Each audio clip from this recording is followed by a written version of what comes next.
Alright, guys. Oh, I gotta get this lighting right. Sit in this position right so the lighting blowing your mind's eyeballs out. Okay. Good morning, everybody.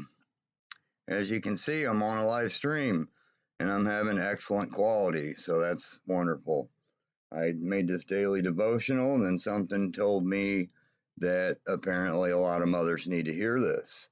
And with Mother's Day coming up, I'm going to go ahead and write a 30-day devotional for Mother's Day, something you can print out, staple together, and give it to your mothers for Mother's Day if it's been put on your heart. And I would like to start a Bible study thing, which I have kind of on Wednesdays, and like to do a Saturday service on Saturdays. Now, for those of you who may have seen it, may not have, the reason I have not come back is because I too am, only human, so kind of hurts my heart when I feel like nobody cares. But at the same time, well, maybe I just shouldn't care that nobody cares, because one day you will care. I promise you this. And if you don't, you'll wish you had. So maybe you could support me and humble yourself and be obedient to the word and take a minute out of your time to make a comment and say something positive. Now, if you have something negative, I don't want to hear it. That's not for here. Your comment will be deleted. So if you want to stay negative, move on. I'm not here for that. Sorry if it sounds harsh. It's just the truth. Okay, I don't know if I'm going to go with more than day one or not, but I'm thinking day one. We'll see if the Spirit leads me to keep reading. Anyhow, I like to write these in my spare time. I get a lot of joy out of it, and I would like to think that it's going to help somebody. If somebody may care. Day one, there is a time to plant and a time to release. Ecclesiastes chapter 3, verses 1 through 2. To everything there is a season, a time to every purpose under the heaven, a time to be born, a time to die, a time to plant, a time to pluck up that which is planted. Devotional. A mother's love is one of the strongest forces on earth. From the moment she carries her child, she becomes protector, provider, teacher, and guide. She watches over every step, every tear, every mistake, and every victory. She teaches how to walk, how to speak, how to pray, and how to survive, and how to stand. But there comes a season when planting must become trusting. Many mothers continue treating their children or their grown children like they are still teenagers, correcting every move, giving consistent instructions, questioning every decision, and trying to manage every part of life. Even at 50 years old, some sons and daughters still hear the voice of control instead of the voice of trust. This often does not come from pride, it comes from love mixed with fear. Fear says, what if they fail? Fear says, what if they make the wrong choice? Fear says, what if they don't need me anymore? But wisdom says something different. Wisdom says, I planted the seed, now I must trust God with the harvest. Now that's a good one. That even goes for me. And I'm not no mom or no dad.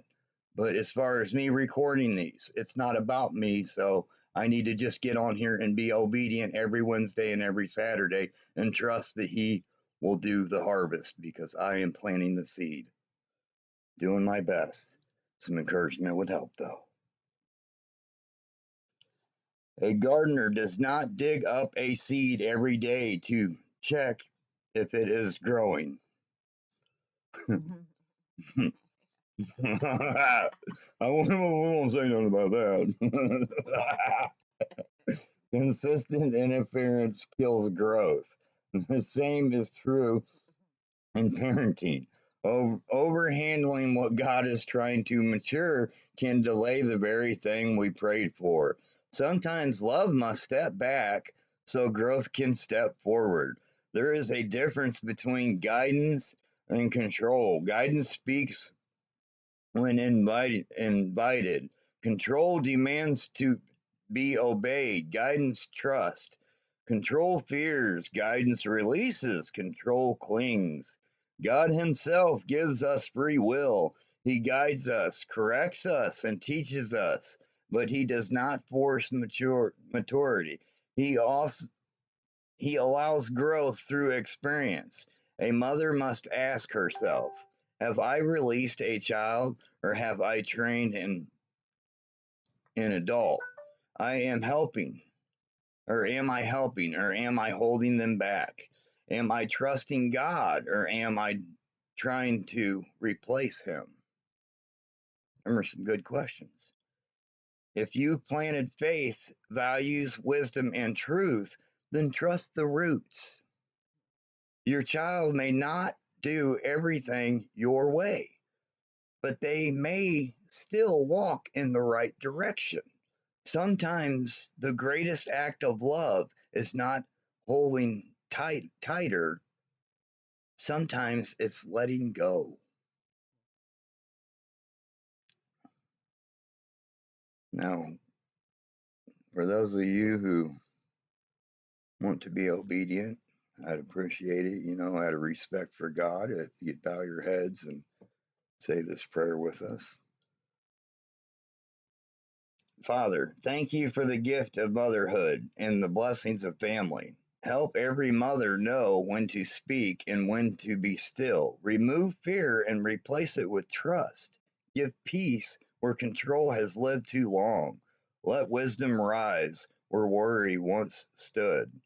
Teach us that planning is holy, but releasing is holy too. Help us trust what you are growing in Jesus' holy matrimony name. Amen. Maybe tomorrow we'll do another day. Until then, shalom. Thank you for watching. You can support this channel just by a simple comment. As you can see, I'm here to try to help encourage people. That's all I want to do. Not in here to get algorithms. I'm not in here to get a bunch of donations. I'm not saying that I wouldn't like all that. I'd be lying to you if I told you that. But what I am saying is that it's not my purpose. Maybe it was a little bit with the AI videos, but it's not my purpose anymore. This is God's channel. So help God grow. And no, I'm not God. I'm not saying that one bit. So don't get it twisted. Thank you and have a nice day. Shalom.